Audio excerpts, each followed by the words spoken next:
অমিত শাহ ভারতবর্ষের আপনি গৃহমন্ত্রী, আপনি গুজরাটে গিয়ে নানান ইঙ্গিত বাংলার পক্ষে দিয়েছেন, মানে বাংলার সম্বন্ধে দিয়েছেন।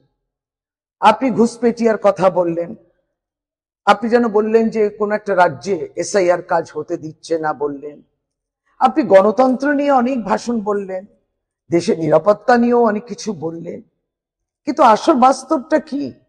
দেশ নিরাপত্তাহীনতাতে ভুগছে, এটা তো সত্যি। আর যদি আগাম জানা যেত তাহলে পরে এই আতঙ্কবাদীরা পেহেলগাঁওতে ঢুকে নিহত পর্যটকের এই ঘটনাটা হতো না, পর্যটকরা মারা যেত না, ভারতীয় পর্যটক। আবারও দিল্লিতে এরকম বোম ব্লাস্ট হতো না।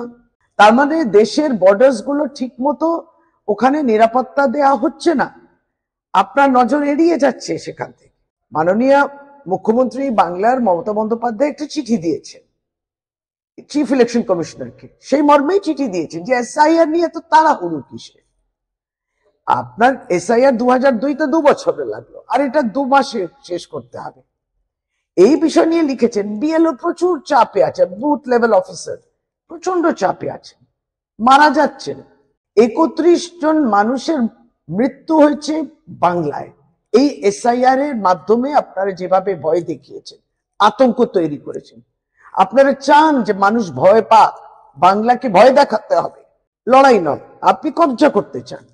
আপনার কাছে কি এই মৃত্যু যেগুলো হলো, সেই পরিবারের কান্না, সেই পরিবারের কষ্ট স্পর্শ করে না, পৌঁছয় না আপনার চোখ অব্দি? আপনি কানে সেটাকে শুনতে পান না? আপনার হৃদয়ের মধ্যে ব্যথা হয় না? বিএলওরা যেভাবে কষ্ট পাচ্ছেন, এই যে সবটাই 1 মাসের মধ্যে করতে হবে, এই বিষয়টা তারা কষ্ট পাচ্ছেন, পেরে উঠছেন না, এইগুলোতে আপনারা নজর দিচ্ছেন না। এইগুলো নিয়েই মমতা বন্দ্যোপাধ্যায় লিখেছেন চিঠিতে, এসআইআর এর কোথায় বিষয়টা ডেঞ্জারাস পর্যায়ে গেছে, ভয়ানক জিনিসটা হয়েছে, সেটাই তিনি লিখেছেন। আপনি এটা অন্য ব্যাখ্যা দিলেন। যাই হোক, বাংলার মানুষ কিন্তু বিজেপিকে বহিরাগতই মনে করে। আগামী নির্বাচন সেটা দেখিয়ে দেবে। আপনার বোধহয় 50-এর কমেই দাঁড়াবেন বাংলায়।